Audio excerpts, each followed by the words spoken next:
Bugun sizlarga Samsung telefonlarini qulay narxdagilari, ya'ni juda ham arzon narxda chiqadiganlarni video obzor qilib beramiz. Video obzor davomida telefonlarning holati, xotirasi va narx-navosi bilan tanishishingiz mumkin bo'ladi. Video qiziq bo'lsa, oxirigacha kuzating. Hozirgi kunda Samsunglarning eng ajalidan biri bo'lgan A32 deb nomlangan modellarimiz hozir ham sotuvda bor. Sotuvda ham eng ser xaridor telefonlardan biri hisoblanadi. Ushbu telefonlarimizni ko'rib turganingizdek qora va oq rangdagilari bor. Agar qiziq bo'ladigan bo'lsa, boshqa ranglardan ham sizlarga tavsiya qila olamiz. Ushbu telefonlarimiz uchtasi ham 3 xil olam. Sababi ushbu telefonimiz ikkita sim kartalar ofitsialniy hisoblanadi. Narxi 1,50 ming so'm. Ushbu telefonimiz koreyskiy bitta sim kartaga hisoblanadi. Holati yaxshi holat saqlangan ekan, hatto mana chetlardagi plyonkalarni ham olishmagan ekan, hech qaytalishmagan imekalar ham mavjud. Bitta sim karta o'qiydi. Imeka ro'yxatdan o'tkazilgan, narxi 1,1 ming so'm. Bunisi esa 628 gigabaytlik korobka dokumentlari mavjud bo'lgan ikkita sim kartali imekasi ro'yxatdan o'tgan ofitsialniy telefon hisoblanadi. Bu telefonimiz narxi 1,350 ming so'mga chiqadi.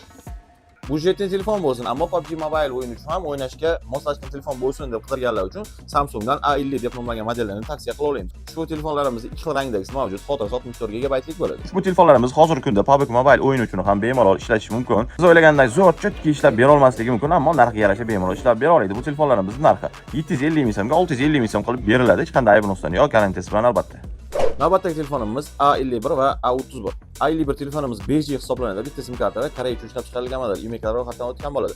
Aytishlariga qaraganda bu ham PUBG Mobile o'yini uchun 60 FPS ishlab bera olayotgan. Buni sinab ko'rmaganman, bu haqida hech ma'lumotim yo'q. Agar sotib olib o'rnatib ko'rsangiz, 60 FPS ochsa, bizga ham bu haqida ma'lumot berib o'tsangiz, xursand bo'lgan bo'ladi. Ikkinchisi esa A31 telefoni, ikkita sim karta podдержка qiladi. Samsung A31 va A51 5G ushbu telefonlarimiz holatini ko'rishingiz mumkin. Unchalik zo'r emas, lekin ishlatib qo'yishga arziydi. Asosiysi narxiga arziydi.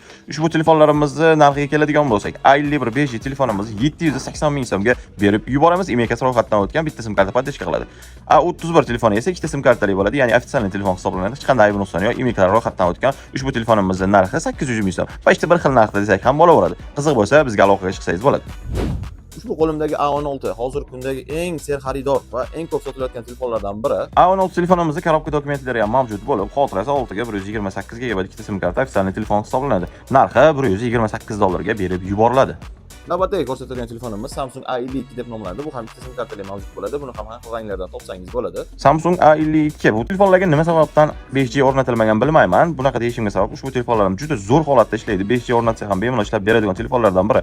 Narx-navosiga keladigan bo'lsak, 110 dollardan berilyapti. Xotirasi 4 ga 128 gigabaytlik bo'ladi. Ko'rishingiz mumkin, ikki xil rangidan mavjud. Holatlari ham unchalik yomon emas, narxiga arziydigan holatda. Qiziq bo'lsa, tezda aloqaga chiqib qo'yinglar. A53 deb nomlangan modellarga qiziqadiganlar uchun mana har xil ranglardan mavjud. Bu telefonlarimiz ham ofitsialniy hisoblanadi, ya'ni ikkita sim karta podдержка qiladi. Telefonlarimizni xotirasi necha deb qiziqayotgan bo'lsangiz, mana yozib qo'yamiz 6 ga 128.